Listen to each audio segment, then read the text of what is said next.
சட்டப்பேரவை நிகழ்வுகளை தொடர்ந்து பார்க்கலாம். ஆண்டு தமிழ்நாடு மதுவிலக்கு திருத்த சட்ட முன்வடிவு மாண்புமிகு வீட்டு வசதி மற்றும் நகர்ப்புற வளர்ச்சித்துறை அமைச்சர் அவர்கள். மாண்புமிகு பேரவைத் தலைவர் அவர்களே, 2024ஆம் ஆண்டு தமிழ்நாடு மதுவிலக்கு திருத்த சட்ட முன்வடிவை அறிமுகம் செய்ய அனுமதி கோருகிறேன். மாண்புமிகு வீட்டு வசதி மற்றும் நகர்ப்புற நம்முடைய வேல்முருகன் சுருக்கமா நீங்க இதுக்கா அடுத்ததுக்கா மாண்புமிகு வீட்டு மற்றும் நகர்ப்புற வளர்ச்சித்துறை அமைச்சரவையின் தீர்மானம் பேரவையின் முடிவுக்கு விடப்படுகிறது. ஏற்போர் ஆமன்க, மறுப்போர் இல்லை என்க, ஏற்போரை அதிகம் என்று கருதுகிறேன். ஏற்போரை அதிகம்.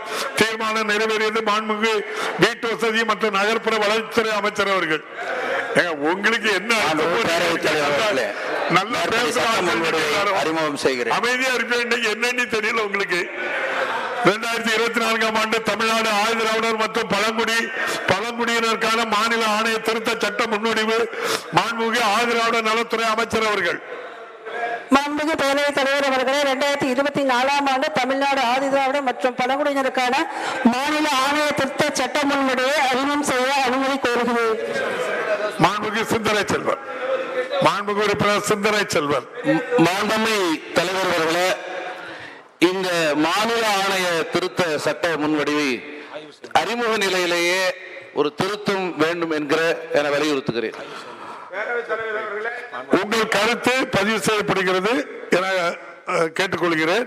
நம்முடைய உட்காருங்க சொல்றேன், உட்காருங்க நான் சொல்றேன், நீங்க உட்காருங்க சொல்றேன். அதாவது தகவல் கோருகிற முறையில கோரியாச்சு, அதோட உட்கார.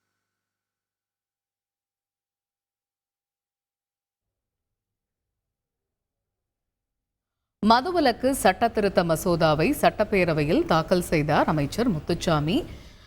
கள்ளச்சாராய விற்பனையை முற்றிலுமாக ஒழிக்கும் வகையில் மதுவிலக்கு சட்ட திருத்த மசோதா பேரவையில் தாக்கல் செய்யப்பட்டிருக்கிறது. இதன் மூலமாக தண்டனைகள் கடுமையாக்கப்படும். இந்த சட்ட திருத்த மசோதாவின் மூலமாக தண்டனைகள் கடுமையாக்கப்படும் என்று ஏற்கனவே முதலமைச்சர் மு.க.ஸ்டாலின் அறிவித்திருந்த நிலையில் தற்பொழுது பேரவையில் மதுவிலக்கு சட்ட திருத்த மசோதாவை தாக்கல் செய்தார் அமைச்சர் முத்துச்சாமி. சமீபத்தில் கள்ளக்குறிச்சி கள்ளச்சாராய விற்பனை விவகாரம் உள்ளிட்ட பல்வேறு விஷயங்கள் அடுக்கடுக்கான கேள்விகளையும் பல்வேறு விமர்சனங்களையும் முன்வைத்த நிலையில் இந்த சூழலில் கள்ளச்சாராய விற்பனையை முற்றிலுமாக ஒழிக்கக்கூடிய வகையில் மதுவிலக்கு சட்ட திருத்த மசோதா பேரவையில் தாக்கல் செய்யப்படும். இதன் மூலம் தண்டனைகள் கடுமையாக்கப்படும் என்று அறிவிக்கப்பட்டிருந்த நிலையில் தற்பொழுது மசோதாவை தாக்கல் செய்திருக்கிறார் அமைச்சர் முத்துச்சாமி. செய்திகளை உடனுக்குடன் தெரிந்து கொள்ள உடனே சப்ஸ்கிரைப் பண்ணுங்க.